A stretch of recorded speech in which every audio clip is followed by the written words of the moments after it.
Geoffrey Chaucer, The Parliament of Fowls. The life so short, the craft so long to learn, the essay so hard, so sharp the conquering, the fearful joy that slips away in turn, all this mean I by love, that my feeling astonishes with its wondrous working, so fiercely that when I on love do think, I know not well whether I float or sink. For although I know not love indeed, nor know how he pays his folk their hire, yet full oft it happens in books I read, of his miracles and his cruel ire. There I read he will be lord and sire. I dare only say, his strokes being sore, God save such a lord, I'll say no more. By habit, both for pleasure and for lore, in books I often read as I have told. But why do I speak thus? A time before, not long ago, I happened to behold a certain book written in letters old, and thereupon a certain thing to learn. The long day did its pages swiftly turn. For out of old fields, as men say, comes all this new corn from year to year, and out of old books, in good faith, comes all this new science that men hear. But now to the purpose of this matter, to read on did grant me such delight, that the day seemed brief till it was night. This book, of which I make mention low, entitled was, as I shall quickly tell, Cicero on the Dream of Scipio. 7 chapters it had on heaven and hell, and earth and the souls that therein dwell. As briefly as I can treat of its art, I'll tell you of its meaning, the main part. Then it tells how from a starry place his grandfather had him Carthage shown, and told him in advance of all his grace, and taught him how a man learned or rude, who loves the common good and virtue too, shall unto a blissful place yet wend, there where joy is that lasts without an end. Then he asked if folk that had died there have life and dwelling in another place, and his grandfather said, have no fear, and that our present world's brief space is but a kind of death whose path we trace, and virtuous folk after they die shall go to heaven, and the galaxy did him show. Then showed him how small our earth appears, compared to the heavens' quantity, and then he showed him the 9 spheres, and after that the melody heard he, that comes from those spheres thrice free, the source of music and of melody, in this world here, and cause of harmony. Then he told him, since earth is so slight, and full of torment and so little grace, that he should never in this world delight. And then he said that in a certain space of time return the stars would to their place, where they had been at first, and out of mind, pass all things in this world done by mankind. Then Scipio prayed he would tell him all, the way to come into that heavenly bliss. And he said, know yourself first immortal, be sure to work busily, wisely in this world for the common good you'll not miss. The path that leads swift to that place dear, that full of bliss is and of souls clear. But breakers of the law he did explain, and lecherous folk, after they are dead, shall whirl about the earth ever in pain, till many an age be past, and then indeed forgiven for their every wicked deed. Then shall they come unto that blissful place, to come to which may God send you his grace. The day began to fail, and the dark night, that relieves all creatures of their business, bereft me of my book for lack of light, and to my bed I began me to address, filled full of thought and anxious heaviness. For I yet had the thing that I wished not, and the thing that I wished I had not got. Yet finally my spirit at the last, full weary of my labour all the day, took its rest, sent me to sleep so fast, that in my sleep I dreamed there as I lay, how that elder in self-same array, whom Scipio saw, who long ago had died, came and stood there right at my bedside. The weary hunter sleeping in his bed, to the woods again his mind will go. The judge he dreams how his pleas are sped. The carter dreams of drawing carts below. The rich of gold, the knight fights with his foe. The sick person dreams he drinks a ton. The lover dreams he has his lady won. I cannot say if it was reading fair of Scipio the elder just before, that made me dream that he stood there. But thus said he, yourself so well you bore, in looking at that ancient book of law. Macrobius himself thought not so slight, that I would something of your pain requite. Cytherea, you blissful lady sweet, whose firebrand at your wish robs us of rest, and made me to dream this dream complete, be you my help in this, your aid works best. As surely as I saw you north-northwest, when I began my dream for to write, so give me power to rhyme and indite. Scipio the elder grasped me anon, and forth with him unto a gate brought, encircled with a wall of green stone. And over the gate, in large letters wrought, there were verses written as I thought, on either side, between them difference, of which I shall reveal to you the sense. Through me men go into that blissful place of heart's healing and deadly wounds cure. Through me men go unto the well of grace, where green and lusty May shall ever endure. This is the way to all fairest adventure. Be glad, O reader, and your sorrow off cast. All open am I, pass in and speed you fast. Through me men go, then spoke the other side, unto the mortal blow of the spear, which disdain and haughtiness do guide, where tree shall never fruit nor leaves bear. This stream leads you to the grim trap where, the fish in its prisons lifted out all dry, avoidance is the only remedy nigh. In gold and black these verses written were, which I in some confusion did behold, for with the one ever increased my fear, yet with the other did my heart grow bold. The one gave heat to me, the other cold. Fearing error, no wit had I to choose, to enter or flee, to save myself or lose. As between adamantine magnets two, of even strength, a piece of iron set, that has no power to move to or fro. For though one attracts, the other will let it move. So I that knew not whether yet to enter or leave, till that Scipio my guide grasped me and thrust me in at the gates wide, and said, it appears written in your face your error, though you tell it not to me.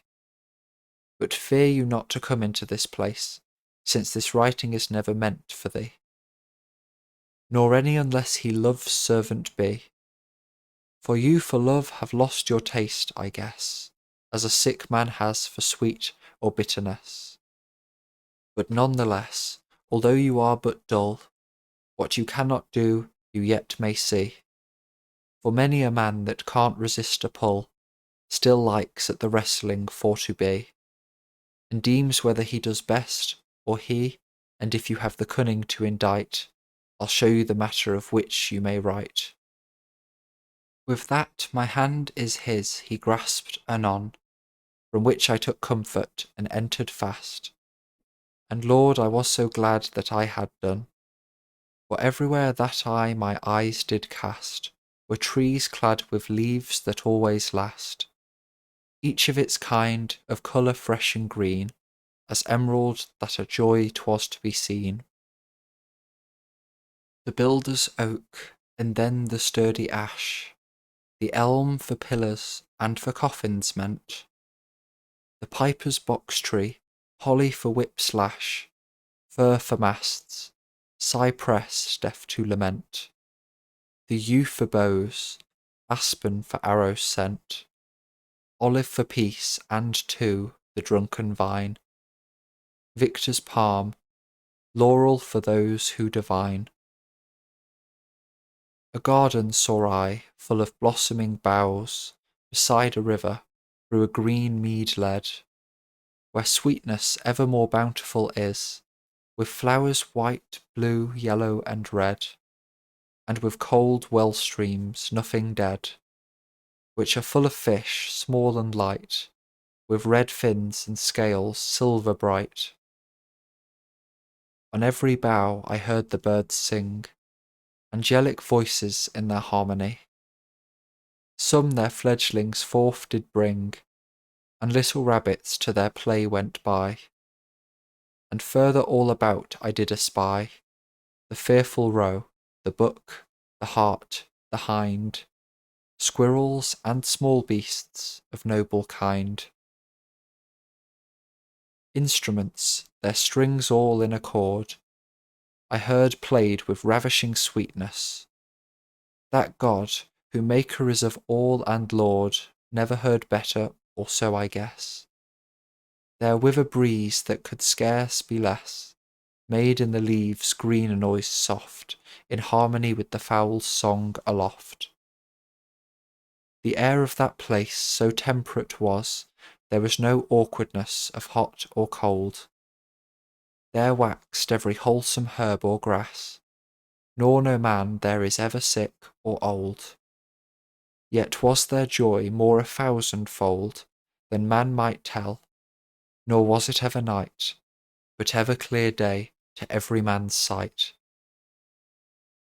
'Neath a tree, by a well, saw I displayed Cupid, our Lord, his arrows forge and file, and at his feet his bow already lay, and Will, his daughter, tempered all this while the arrowheads in the well, and with hard file she notched them afterwards so as to serve, some for to slay, some to wound and swerve. Then was I aware of pleasure nigh, and of adornment, lust, and courtesy, and of cunning, able and with the might to force a person to perform a folly. I will not lie, disfigured all was she, and by himself under an oak, I guess, I saw delight, standing with nobleness. I saw beauty, lacking all attire, and youth, full of games and jollity, foolhardiness, flattery and desire, message sending, bribery, and free others, whose names shall not be told by me. And upon pillars tall of jasper long, I saw a temple of brass, sound and strong. About the temple, dancing every way, went women enough, of whom some were fair in themselves, and some dressed full gay. In gowns, hair dishevelled, danced they there. That was their duty always, year on year. And on the temple, of doves white and fair, saw I sitting many 100 pair.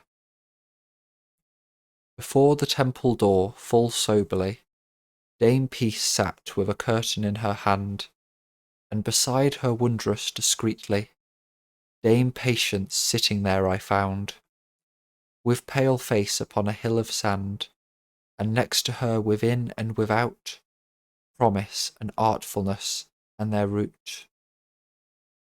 Within the temple, from sighs hot as fire, I heard a rushing sound that there did churn, which sighs were engendered by desire, that made every altar fire to burn with new flame. And there did I learn that all the cause of sorrows that they see comes from the bitter goddess jealousy. The god Priapus saw I as I went, within the shrine preeminent did stand, placed as when the ass foiled his intent by braying at night, his staff in his hand. Full busily men tried as they had planned, to set upon his head of sundry hue garlands full of fresh flowers new. And in a quiet corner did disport Venus and her doorkeeper Richness. She was full noble, haughty in her sport. Dark was the place, but afterwards lightness I saw, a light that could scarce be less. And on a bed of gold she lay to rest, till the hot sun sank into the west. Her golden hair with a golden thread was lightly tied, loose-haired as she lay, and naked from her breast to her head. Men could view her, and truly I must say, the rest was well covered in its way, just with a subtle veil from valance, no thicker cloth served for her defence. The place gave out 1,000 savours sweet, and Bacchus, god of wine, sat there beside, and Ceres next who does our hunger sate. And as I said, the Cyprian there did lie, to whom on their knees 2 young folk cried for her help, but there I passed her by, and further into the temple I did spy.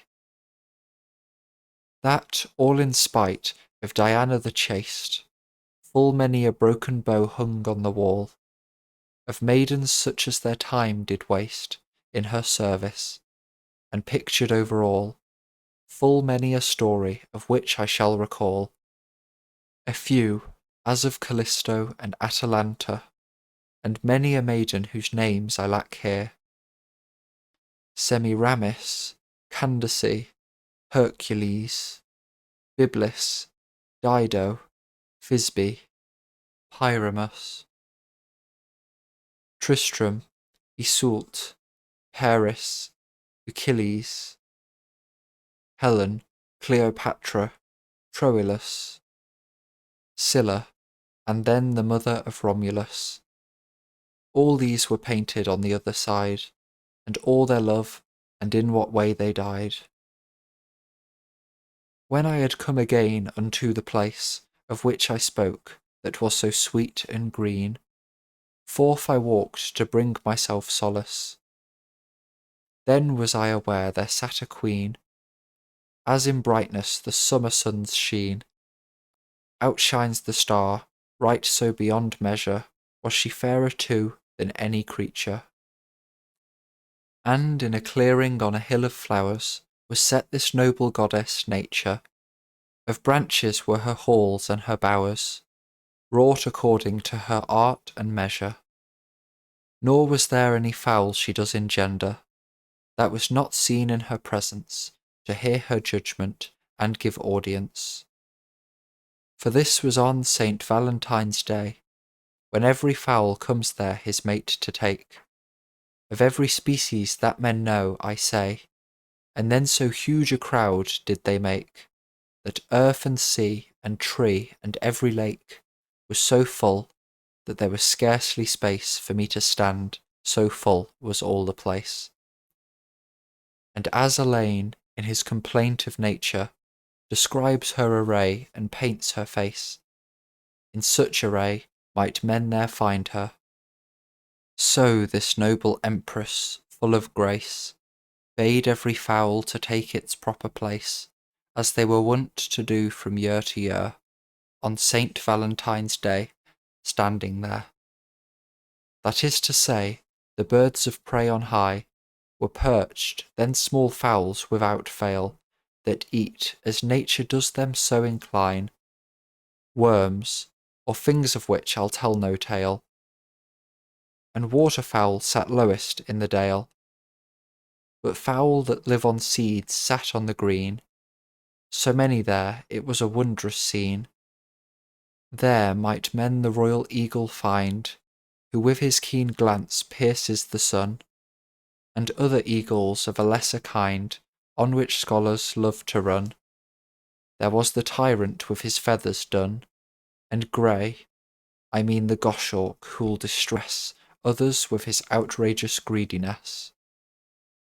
The noble falcon who with his feet will strain at the king's glove, sparrowhawk sharp-beaked, the quail's foe, the merlin that will pain, himself full oft the lark for to seek. There was the dove with her eyes meek, the jealous swan that at his death does sing, the owl too, that portent of death does bring. The crane, the giant with his trumpet sound, the thief, the chough, the chattering magpie, the mocking jay, the heron there is found, the lapwing false to foil the searching eye, the starling that betrays secrets on high, the tame robin and the cowardly kite, the rooster clock to hamlets at first light, the sparrow, Venus's son, the nightingale that calls forth all the fresh leaves new, the swallow, murderer of the bees' hail, who make honey from flowers fresh of hue, the wedded turtle-dove with her heart true, the peacock with angelic feathers bright, the pheasant scorner of the cock by night, the wakeful goose, the cuckoo all unkind, the parrot cram full of lechery, the drake destroyer of his own kind, the stork avenger of adultery, the cormorant hot for gluttony, the raven wise, the crow the voice of care, the thrush old, the wintry field fair. What can I say? Fowl of every kind, that in this world have feathers and stature, men might in that place assembled find, before the noble goddess nature, and each of them took care, every creature, with a good will, its own choice to make, and in accord its bride or mate to take. But to the point, nature had on her hand a female eagle, of shape the very noblest, that ever she among her works had found, the most gracious and the very kindest. In her was every virtue there expressed, so perfectly nature herself felt bliss in gazing at her, and her beak would kiss. Nature, deputy of the Almighty Lord, who hot, cold, heavy, light, moist and dry, has knit in balanced measure in accord, in gentle voice began to speak and sigh. Fowl, heed my judgment now, pray I, and for your ease in furthering of your need, as fast as I can speak, I will you speed. You know that on Saint Valentine's day, by my statute and through my governance, you come to choose, and then fly your way, your mates, as I your desires enhance. But none the less my rightful ordinance I may not alter for all the world to win, that he that is most worthy must begin. The male eagle, as you all must feel, the royal fowl above you in degree, the wise and worthy, secret, true as steel, whom I have formed, as you can see, in every part as it best pleases me. It needs not that his form I must betray, he shall choose first, and speak in his own way. And after him in order shall you choose, according to your kind, as you devise, and as your luck is shall you win or lose. But that one of you on whom love most lies, God send him she that sorest for him sighs. And therewithal the eagle she did call, and said, My son, the choice on you does fall. But none the less, bound by this condition, must be the choice of every one that's here, that she shall yet agree to his decision, whoever it is that shall her mate appear. This is our custom ever, from year to year. And he who at this time would find grace, that blessed time has come unto this place.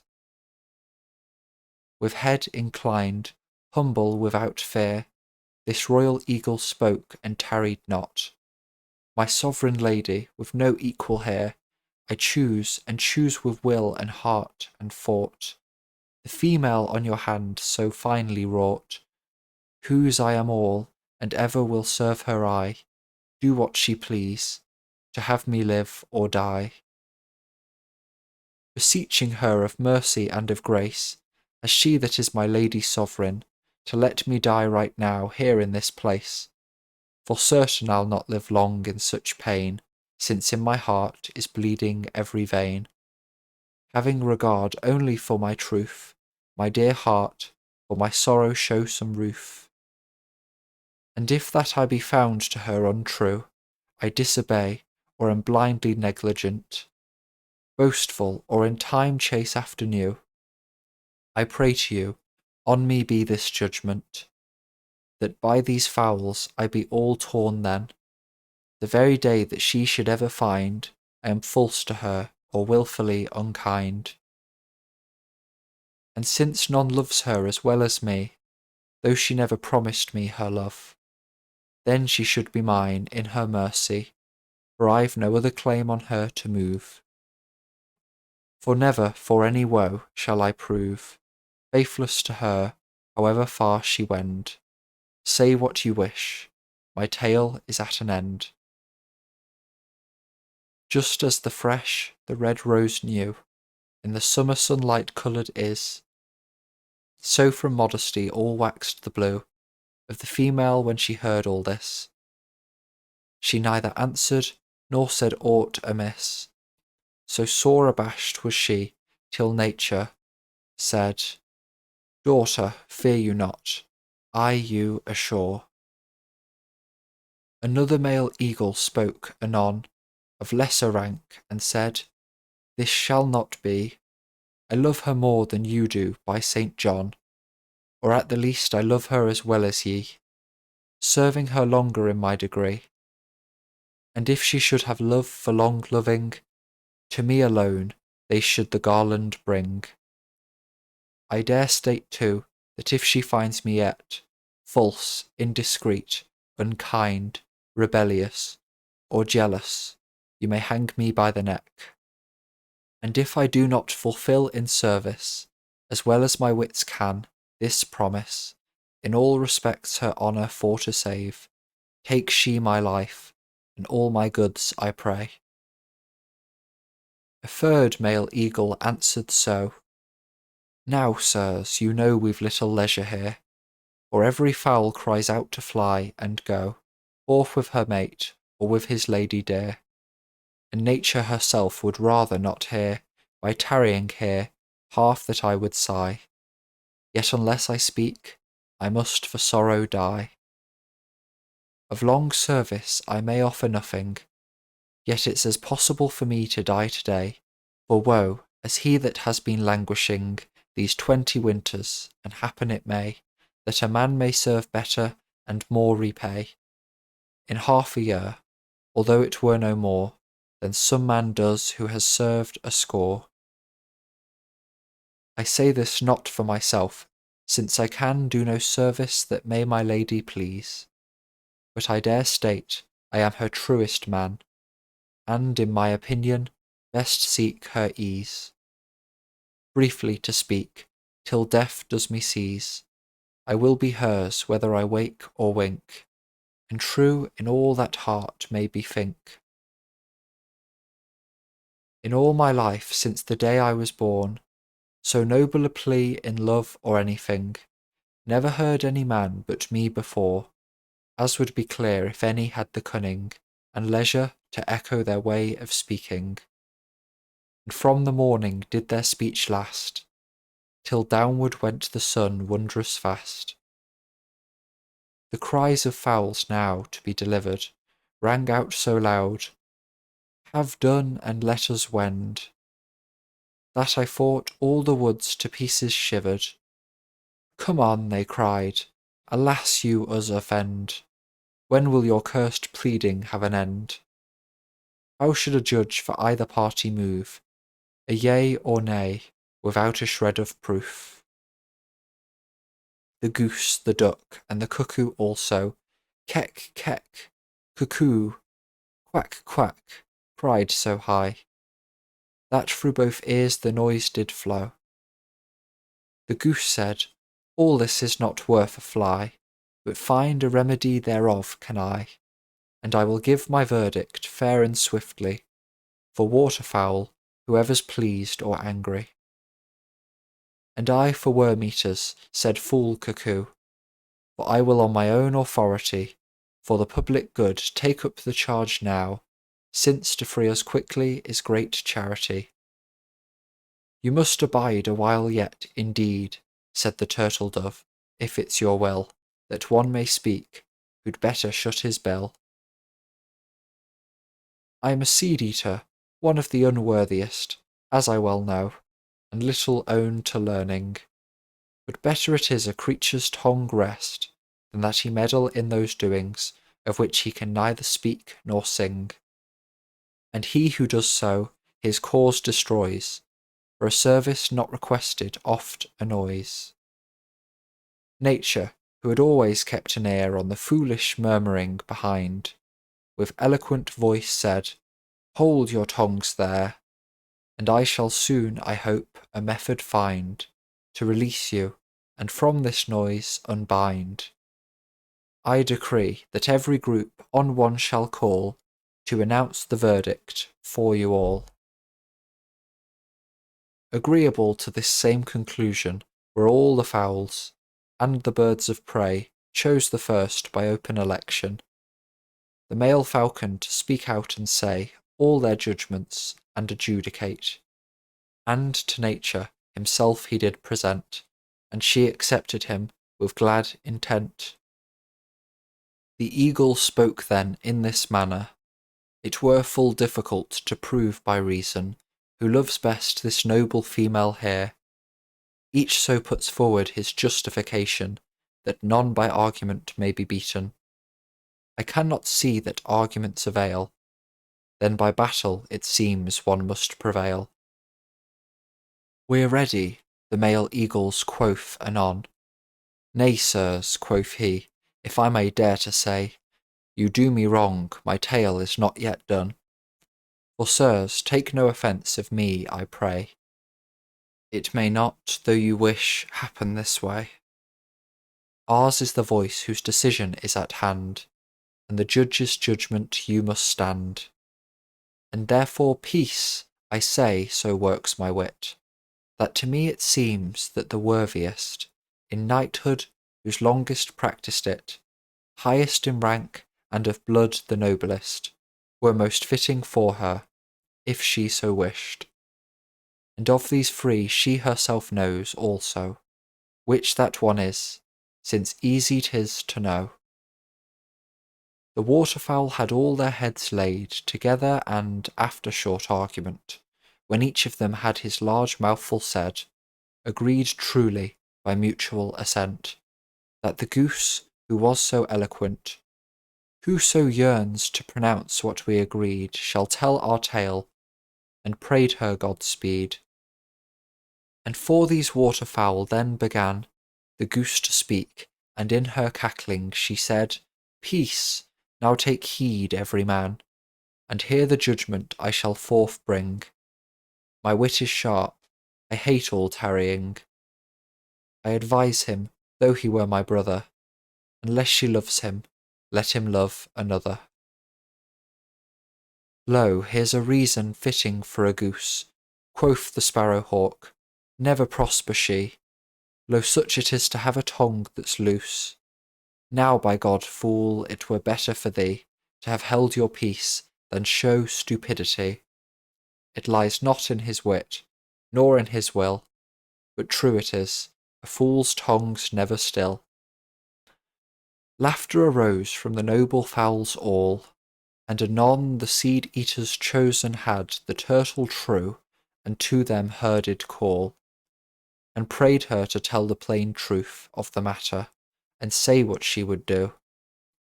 And she answered that plainly her intent, she would speak and truly what she meant. Nay, God forbid that a lover should change, the dove said, and blushed for shame all red. Though his lady evermore seem estranged, yet let him serve her ever till he be dead. For truly, I praise not what the goose has said, for though she died, no other mate I'd take. I would be hers till death my end should make. A fine jest, quoth the duck, by my hat, that men should love forever causeless. Who can find reason or wit in that? Dances he merrily who is mirthless? Who cares for him who couldn't care less? Quack ye, quoth yet the duck, full well and fair. There are more stars above than just one pair. Shame on you, churl, quoth the noble eagle. Out of the dunghill come the words you cite. You cannot see whatever is done well. You fare in love as owls do in the light. The day blinds them though they see by night. Your kind is of so low a wretchedness, that what love is you cannot see or guess. Then the cuckoo did the moment seize for the worm-eating fowls, and did cry, So long as I may have my mate in peace, I care not how long you all may strive. Let both of them stay single all their lives. This I advise, since there's no agreeing. This short lesson does not bear repeating. Yea, so the glutton gets to fill his paunch, then all is well, said the merlin for one. You murderer of the sparrow on the branch, who brought you forth, you wretched glutton. Live you single then, worm's destruction. Useless even the defects of your natures. Go, you ignorant, while the world endures. Now peace, quoth nature, I command here. Since I have heard all your opinions, and in effect our end is yet no nearer. Finally now this is my own conclusion, that she herself shall make her own decision. Choose whom she wish, whoe'er be glad or angry, him that she chooses, he shall have her as quickly. For since it may not here resolved be, who loves her best, as said the eagle yet, then will I grant her this favour, that she shall have him straight on whom her heart is set, and he'll have her whom his heart can't forget. This I decide, nature, for I may not lie. To naught but love do I my thought apply. But as for advice in what choice to make, if I were reason, then I would advise that you the royal eagle take, as said the eagle there most skilfully, as being the noblest and most worthy, whom I wrought so well for my pleasure, and that to you should be the true measure. With fearful voice the female gave answer, My rightful lady, goddess of nature, truth it is your authority I'm under, as is each and every other creature, and must be yours while my life endure. And therefore grant me my first boon, and my intent I will reveal right soon. I grant it to you, quoth she, and right anon the female eagle spoke in this degree. Almighty Queen, until this year be done, I ask a respite to think carefully, and after that to make my choice all free. This is the sum of what I'd speak and say. You'll get no more, although you do me slay. I will not serve fair Venus nor Cupid, in truth as yet in no manner of way. Now since there is no alternative, quoth nature, there is no more to say. Then wish I that these folks were away, each with its mate, not tarrying longer here, and spoke to them as you shall after hear. To you I speak, you eagles, quoth nature, be of good heart, and serve you all free. A year is not too long to endure, so each of you take pains in his degree, to do well, for God knows free is she, of you this year, whatever may then befall, this same delay is served upon you all. And when this task was all brought to an end, each fowl from nature his mate did take, in full accord, and on their way they went. And, Lord, the blissful scene they did make, For each of them the other in wings did take, and their necks round each other's did wind, thanking the noble goddess, kind by kind. But first were fowl chosen for to sing, as was ever their custom year on year, to sing out a roundel at their parting, to do nature honour and bring cheer. The tune was made in France, as you may hear. The words were such as here you'll find in the next verse I have now in mind. Now welcome summer with your sun soft, that this winter's weather does off shake, and the long nights black away does take. Saint Valentine, who art full high aloft, thus sing the small fowls for your sake. Now welcome summer with your sun soft, that this winter's weather does off shake. Well have they cause to rejoice full oft, since each a marriage with its mate does make. Full joyous may they sing when they wake. Now welcome summer with your sun soft, that this wintry weather does off shake, and the long nights black away does take. And with the cries when their song was done, that the fowls made as they flew away, I woke, and other books to read upon I then took up, and still I read always. I hope in truth to read some things some day, such that I dream what brings me better fare, and thus my time from reading I'll not spare.